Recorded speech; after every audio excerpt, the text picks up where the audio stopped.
speaking. Captain Christopher Pike. Captain Christopher Pike, United Space Shipment. You can be an officer in 4 years. You can have your own ship in 8. What are we running here? A cadet ship number 1? Arg, me mateys. If we ever catch Angel, we should make them walk the plank. Arg. Please stop. And greetings everyone, and welcome to another JeSter Reviews. And today I'd like to bring you the Compiler Science Dreadnought T6-X. Well, I'm sure you'll all be happy to know that I've actually got rid of my cold now, so, well, I say got rid of it, it's on its way out.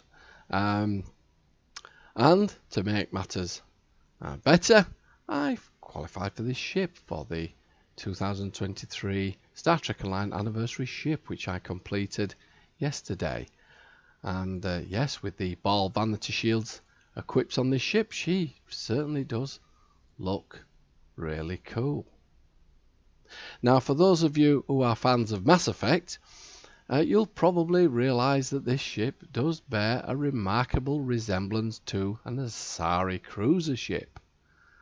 Yes, and I'm sure that was in the minds of the developers when this was being designed, because it's remarkably similar, I have to say. Yes, so looking closely at it, yeah, well, for me the thing that stands out here is this centerpiece here. Isn't that cool? Yes, and she's affectionately known as the Baby Vija. Baby Vija. Yes. I must admit, I do like the design. The ship itself, I found it quite difficult to fly. It is a little bit cumbersome, but I'm sure that I can find some consoles to deal with that.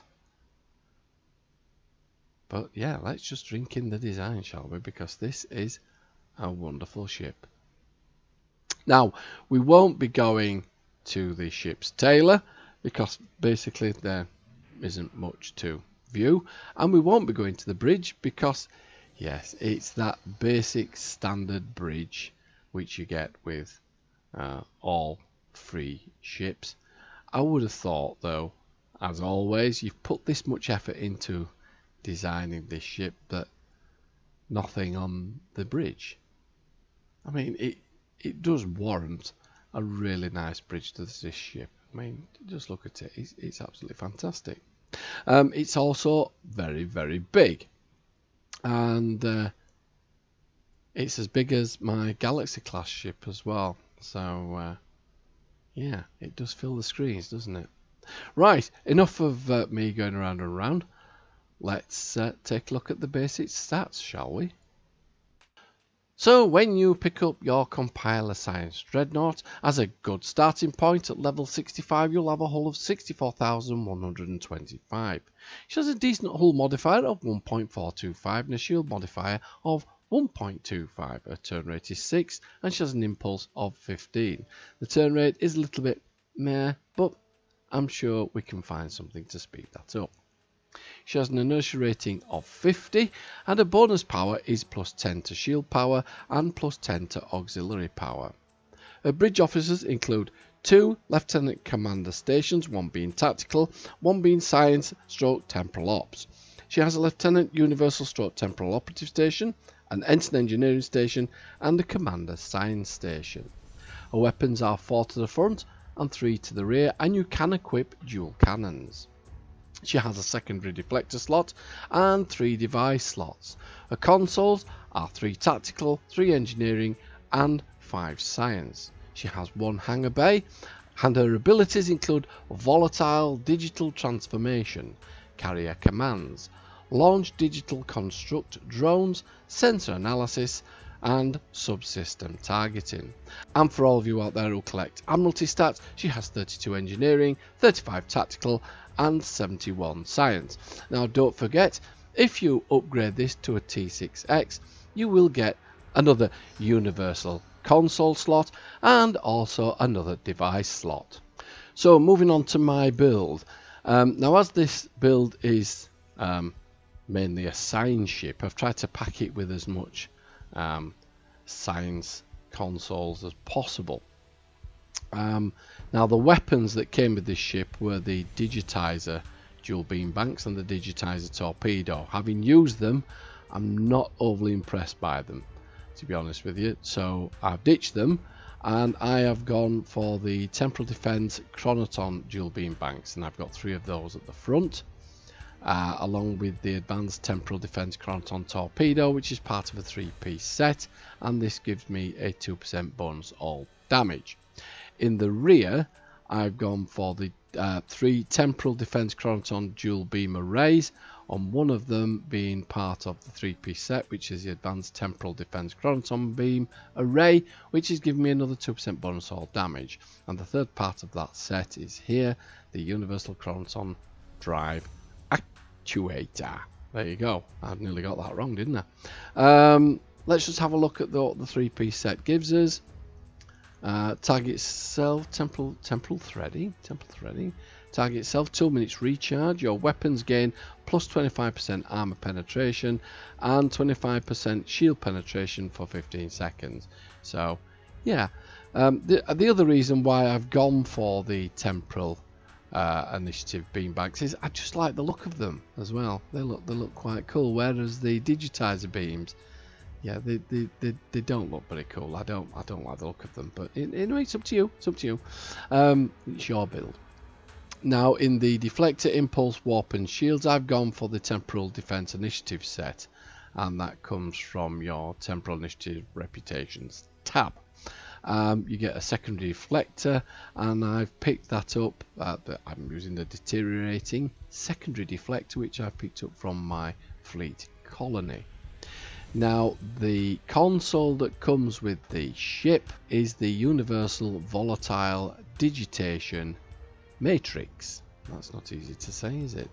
And that gives you a plus 20% power transfer rate, plus 28.5 Starship exotic particle generator, improves exotic damage, and a plus 5% shield hit points. Now, this is a really cool effect. Now, the volatile digital transformation, it transforms into digitizer probes, heavy plasma damage. It transforms self into a digitizer probe for up to 20 seconds. Weapons and abilities are disabled. You get a plus 400% flight speed turn rate and 2740.4 plasma damage to foes within a 5 kilometer range. When the transformation ends, you get an additional 22,486 plasma damage to foes which are within the 5 kilometer range. After 5 seconds, create 4 times digitizer probes which travel outwards, and they deal 2,740 plasma damage to foes within the 5 kilometer range. The digitizer probe detonates after 12 seconds, dealing the additional 22,486 plasma damage to foes within 5 kilometers. I think we said that, didn't we? Did we say that earlier on? Yeah, we did. Yes, we did. Sorry about that. That's a repeat of what I said earlier. So there you go. Now what we're going to do is we'll just have a look at this effect so we can see how this works. Okay, so let's take a look at this console, the volatile digitizer transformation. Is it? I think it's that. Anyway, yes, right. So let's see if we can get it going for you. There we go. Wow, that looks cool, doesn't it?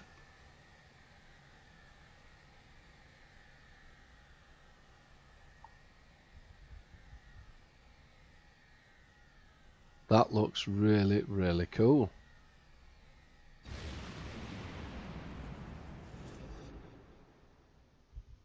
Wow. All I have to say, the effects for this ship are excellent. One of the things that I find good about this ship, it has a decent hull modifier of 1.4, but it doesn't have any Lieutenant Commander Engineering stations, which, yeah, I know it's a science vessel, but I do like my Power to Weapons 3. But yeah, I realise this is predominantly a science vessel, and yeah, not designed for beam builds. What I do like about this ship, it has a good Lieutenant Commander Science Stroke Temporal Ops station, and that does allow me to go for the recursive shearing 1. I mean, I would have liked shearing 2, of course, but yeah, that would require a full commander station, wouldn't it? But never mind. Now, before we go any further, I'd just like to give a shout out to a good friend of mine, Den Karras, who's, yes, one of my subscribers, and yeah, has approached me about this ship, and yeah, I do hope he likes this review. He is floating around out there somewhere, I believe. Don't know where he is now, but anyway, there you go. Hi there, Den, and thank you for your support. And just one more thing before we move on to seeing this ship in action. For those of you who follow YouTube channels, I'd like to give a shout out for a fellow YouTuber, Trizander, and yeah, drop in and give him a shout from me. Excellent stuff. Right, so we are limited really at what we can do with this ship. As I say, there's nothing in the ship's tailor. The bridge isn't, well, the bridge is mere.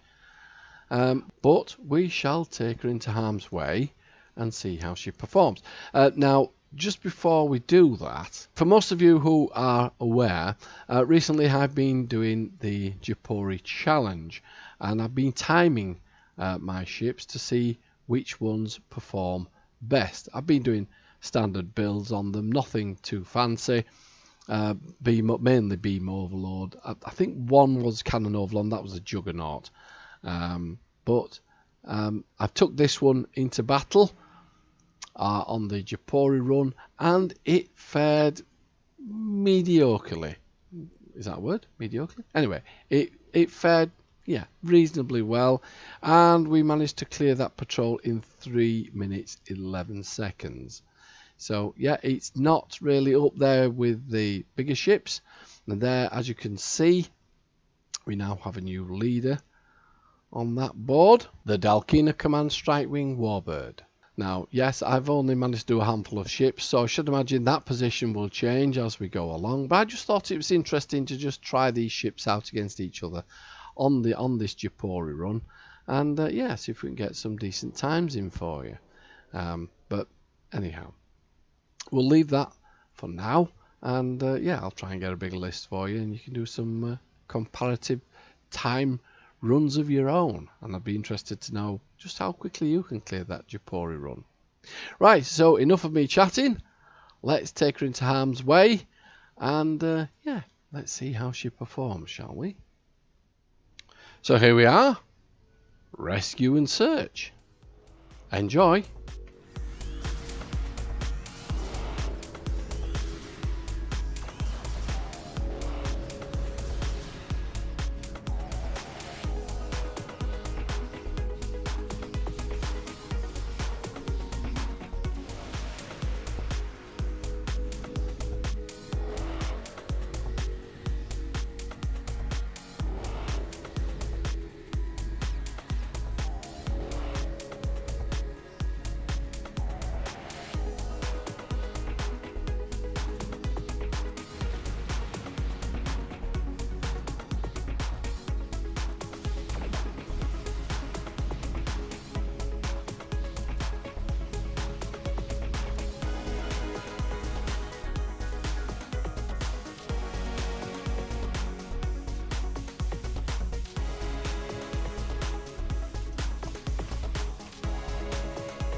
Well, there you go. I hope you enjoyed that little demonstration of what the ship can do.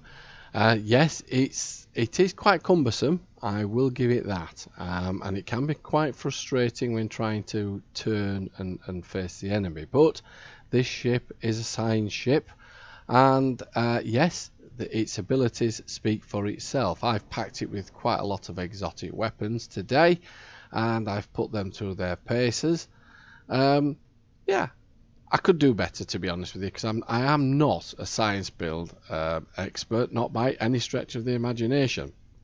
But I've given it a good run. The effects are absolutely exquisite. Everything about this ship is exquisite. I like the designs. I like the effects, the effects, and yes, I also like the hangar pets as well. Now I've actually just bear with me. Let me just have a quick look at these hangar pets.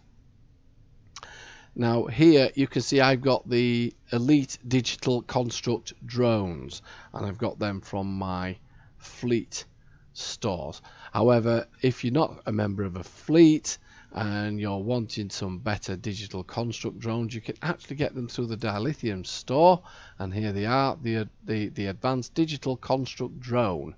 As I say, I went to my fleet and I picked mine up. I picked the Elite drones up from my fleet, which you can do if your fleet has reached the appropriate tiers.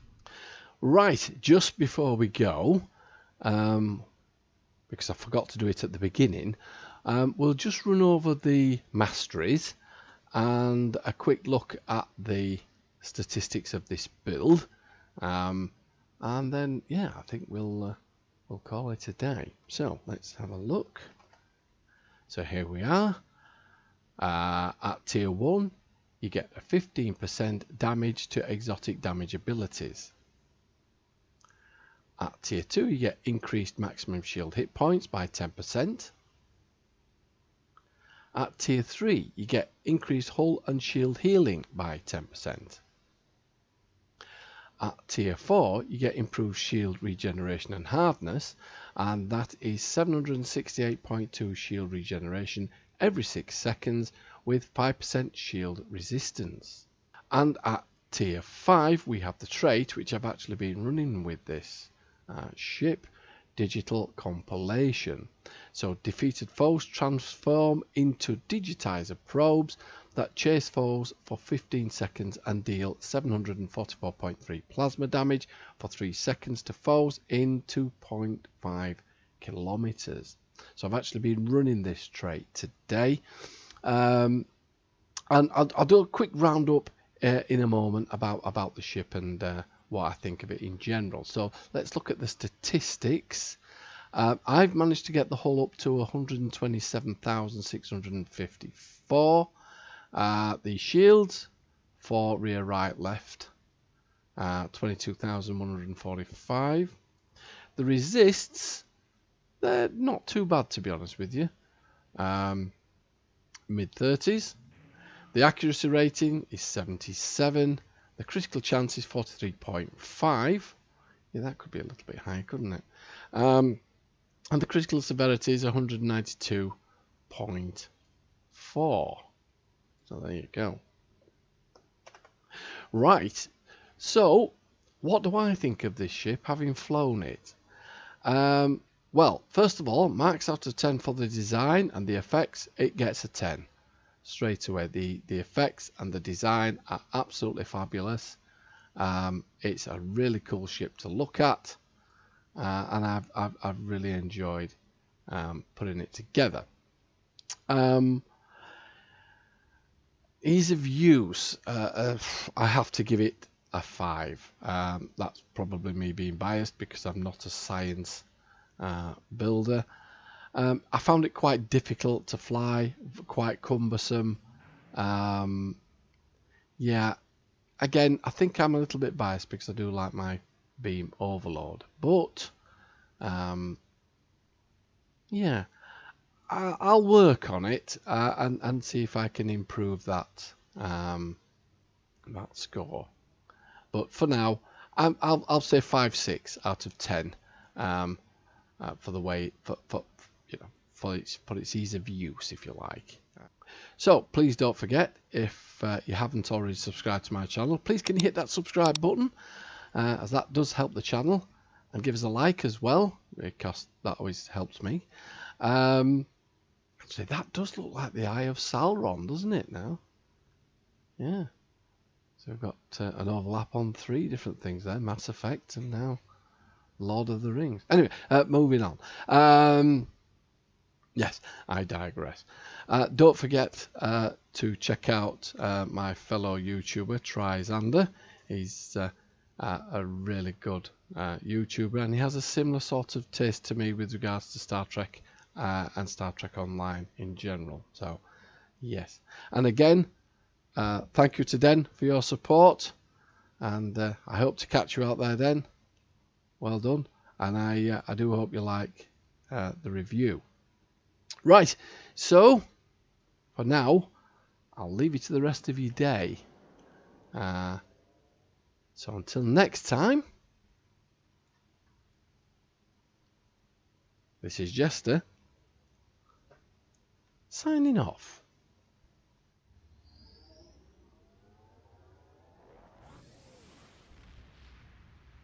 We are strong now. We are Klingons. I am a Jem'Hadar. I'm an android. I am a Dowd. We call ourselves the Cube. We seek peaceful coexistence. We are back. We are not strong.